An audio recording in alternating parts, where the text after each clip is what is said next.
मैं अब दरख्वास्त करूंगा इस महफिल के मेहमान खुसूसी member of ruling family chief guest Sheikh Sultan bin Abdullah Al Qasimi to please come on stage and grace the occasion. और साथ में अबू आसिम साहब से भी दरख्वास्त है कि वो भी मेहरबानी करके स्टेज पर तशरीफ ले आएं।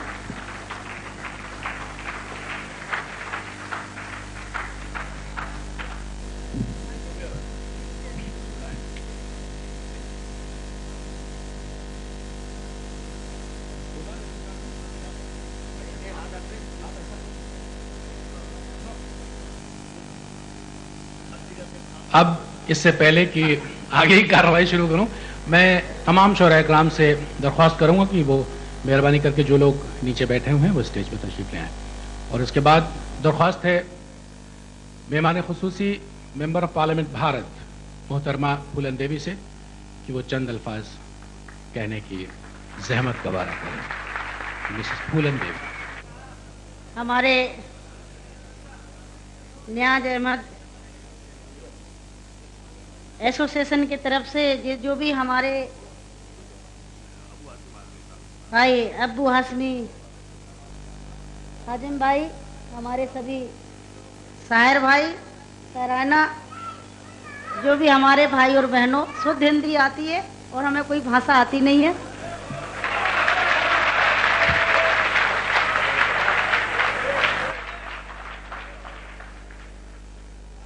जो आज एसोसिएशन की तरफ से मैं बुलाया गया है, मैं भाई अब्बू हाशमी जी को धन्यवाद देती हूँ कि हमें दिल्ली से बुला के इतना बड़ा मान और सम्मान दिया। हमारे अब्बू हाशमी साहब के जो पिताजी थे, उन्होंने भी बड़ा गरीबों का, महिलाओं को, दबी कुचली महिलाओं का, शोषित पीड़ितों का के लिए बड़ा काम किया। तो आज उन्हीं के नाम से जिस ट्रस्ट है, जिस तरह हमारे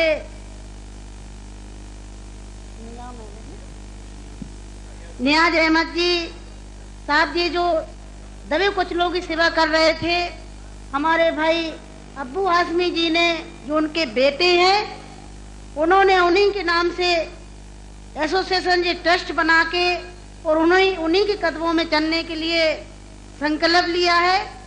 और दबे कुचले, वास्तव में दबे कुचले लोगों को, क्योंकि मैं बॉम्बे जाती रहती हूँ, वहाँ से लोग जो भी आते हैं, मैं चिट्ठी लिख देती हूँ, चिट्ठी में जो भी काम होता है, चाहे पैसे का हो, रोते रोते लोग जाते हैं उनके पास और हंसते हुए आते हैं। जिस तरह से भी उनकी कोशिश होती है पूरा करते हैं। और आज जो गुजरात में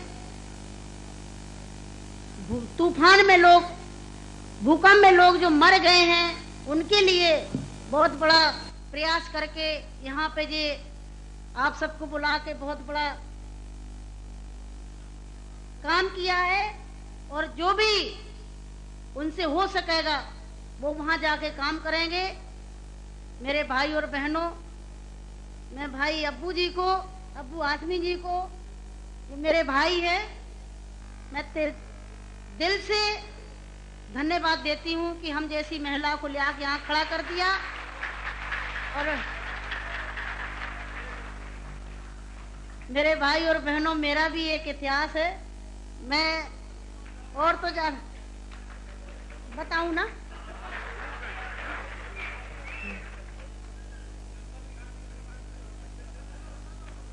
इस जमाने की मुसीबत की मारी हुई मैं महिला हूँ।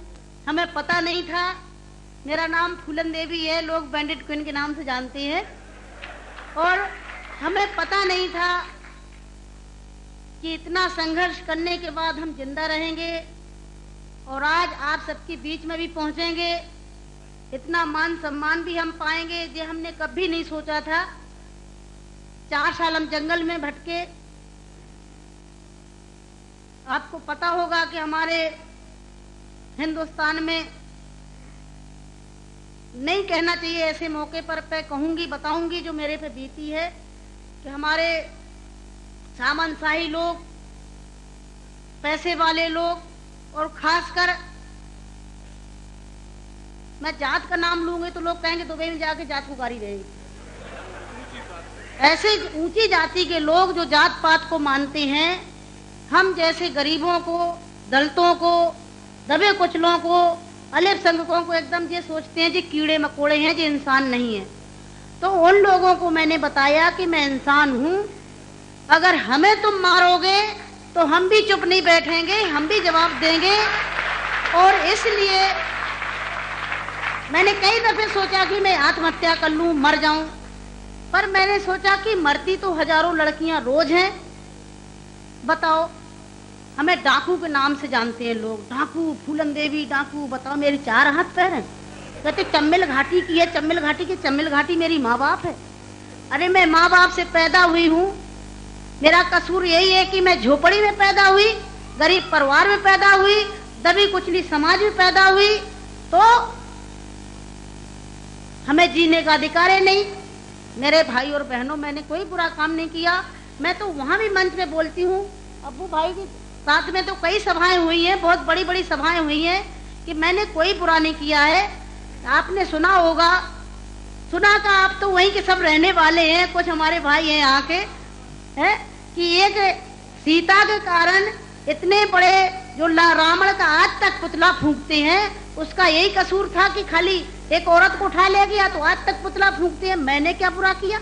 मेरे साथ भी ऐसे रावणों ने अत्याचार किया, मैंने उन रावणों को जवाब दिया। फूलन देवी को डाकू है, डाकू है।